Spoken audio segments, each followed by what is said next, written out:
Hey guys, Insomnia here with some more AFK Arena. Today we're going to be just doing a run through of the faction accounts from the Wilders to the Light Bears. What makes a faction account? What do I do with the faction accounts and how do I play them? A lot of questions that I get in regards to the accounts, and a lot of people have started faction accounts on their own. So let's go ahead and get into the video and I'll show you exactly what I do.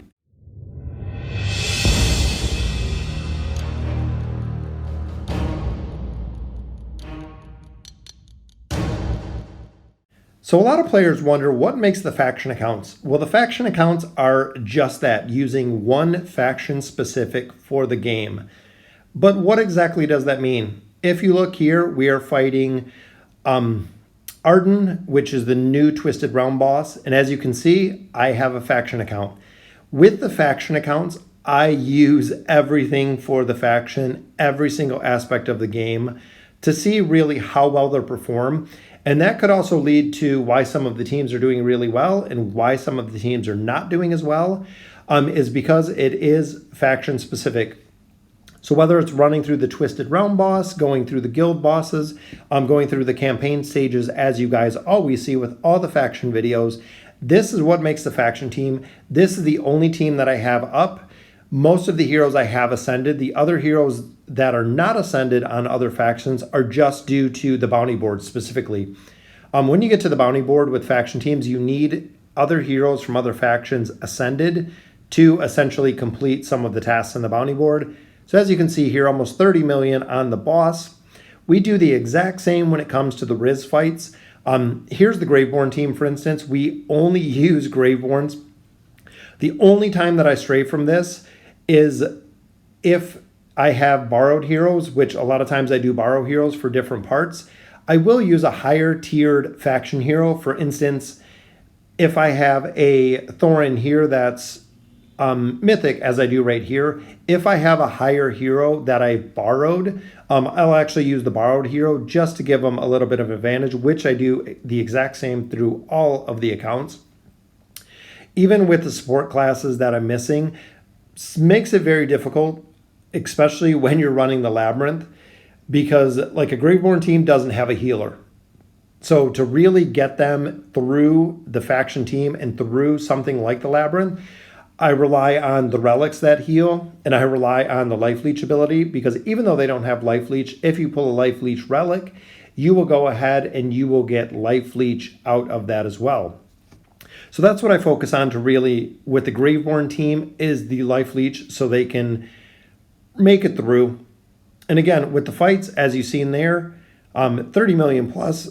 Moving over to the Mauler account, as you can see, exact same thing. We use our regular team comp. If there's somebody borrowed, I'll put them in, sub them in for a more powerful hero. A lot of times I've noticed that with the borrowed heroes, my heroes are essentially just as strong, if not stronger, when you look at their actual stats. So with the accounts, the Light Bears do more damage to Riz just because of the faction makeup itself, as you'll see here in a couple minutes. But the faction teams, like I said, I use the specific factions for everything. I use it for PvP, I use it for the Labyrinth, I use it for the King's Tower. I'm not straying from the faction teams regardless of what I do and only running the campaign with the faction teams. I actually run everything with the faction teams. So being very, very dedicated. They're the team that I have geared. They're the only team that I have any signature items for. So even in that aspect, every single other Ascended hero that I have, whether it's Light Bears, whether it's the Wilder team, I do not unlock and have not unlocked any of the artifacts or any of the signature items that they have. So as you see here, 75 million from the Mauler team, so doing pretty good.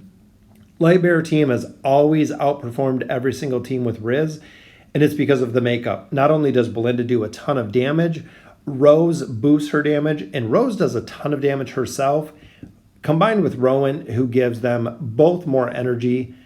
It's just the dynamic duo. The one that really doesn't fit here is Falks, as you see in the bottom. But as we continue to get more fodder for this team, there will be opportunities to swap out Falks with another Light Bear, or if I borrow a Light Bear, such as a Gwyneth or maybe a Cecilia, I will actually swap out a hero, but maintaining the integrity of the 5 hero bonus and maintaining the faction bonus between all the heroes. So I'm not swapping out Shamira for some events. I'm not swapping out different heroes. I am sticking to the core factions through everything, which is really hard to do at some points, especially when you're fighting like Dark Shamira or Dark Namora, where Shamira really comes into effect and can have a huge pull. That's an advantage to the Graveborn team, where in a case like this, they may have a disadvantage. So I've kept it everything 100% legitimate faction teams. All of my scrolls go to the faction summons. I focus on the wish list for faction heroes, making sure that it's specific, making sure that I am keeping the factions completely together, as you can see here. Lightbearer team, 139 million. So where Maulers were at 75, 140 million. So they're getting a lot more guild coin than the other ones. Wilder team here, again, we stay 100% to the Wilders. Now, that does not mean in the future when we get other Wilders up to Ascended, or even swapping out a Tassie or an Almus with another Wilder that is going to do more damage, but staying specifically to the Wilders and making sure that we are not straying from the factions is what we're really focusing on here. So a lot of people have started running faction accounts, and it's very, very cool. The reason I really started running these faction accounts was there were a lot of heroes, like even in this team comp, I've never used Almus. I didn't use Leica.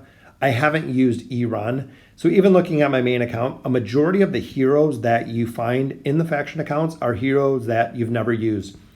Specifically on the Mauler account, I haven't used any Maulers short of Brutus in the very, very beginning. But when it comes to Kasos, when it comes to Screg, when it comes to Sophia, Antandra, just all of the Maulers all together, I've never used any of them, even though they may be the top Maulers of the class. I've never used them. That was the reason why I thought months and months ago about using the faction-specific accounts, and that's when I actually started using them. Exact same thing when we're pushing PvP. I use all faction accounts. So there's no stray. Even going through the Heroes of Espria event that's right now, again, it's the faction team is the main core team. When there's a point like the Heroes of Espria, I do have the other 2 teams that are non-faction teams, just because out of default, I can't leave them empty. If I do leave them empty, I'll automatically lose every battle. So if there's something very, very specific or a need like that, where I 100% have to use another team, I do use another team. But like I said, I don't have them geared up. I don't have any of their signature items unlocked. This team is not really about huge progression. It's about using heroes that I haven't used before and seeing really how well they perform in their respective factions. Even in the faction towers, we do the exact same. As you can see, we're using the Graveborn team here. We have a whole team of Maulers. Making sure, again, very, very specific to the exact heroes that we're using. Every single floor that I've defeated with every single faction team has been just the specific faction team. Again, not straying, not swapping in other heroes, really seeing which teams really can push the tower. And so far, even for the tower, the Graveborn team has been the most successful. They're on the highest floor, 262, as you can see right there. They are, I believe, tied for Light Bears, or they're just above Light Bears when it comes to the faction tower. Same thing with the Labyrinth. Here's the Mauler team. I run all Maulers, sticking with the faction. And the only time that I deviate from this in the lab is if I do have heroes that die. If I cannot replace them with Mauler heroes versus using the Duras tier, just out of necessity, I might swap somebody else in. But I do try to keep it very, very specific. And here's the Mauler team in the King's Tower.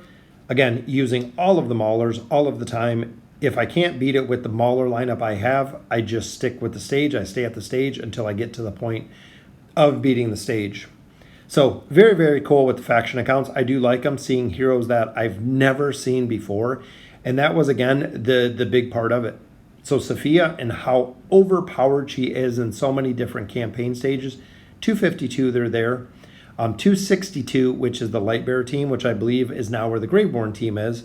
So they are pretty tied, evenly matched, even though I'm using a completely different faction.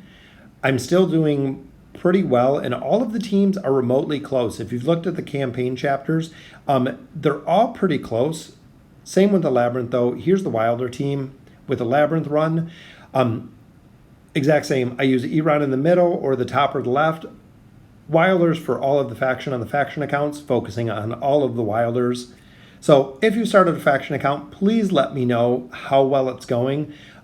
If you really like the team, who you're using on your team is one thing that I always love to know. If there's a hero that you feel that I'm missing, even here's the King's Tower with, again, the Wilder team, staying specific to the factions, trying to get these stages down. After I try them a couple times, if I can't get it down, I just wait on the stage or wait to complete the stage at a future date when I get Wilders more powerful or when I get them leveled up a little bit more.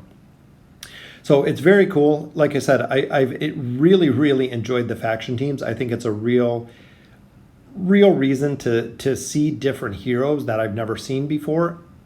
And like I said, ultimately, that was the reason for making the faction teams. So let me know if you're running the faction teams, if there's heroes that I'm missing that I should be putting in here. Always looking to change them up if we need to. And as always, thank you guys for watching.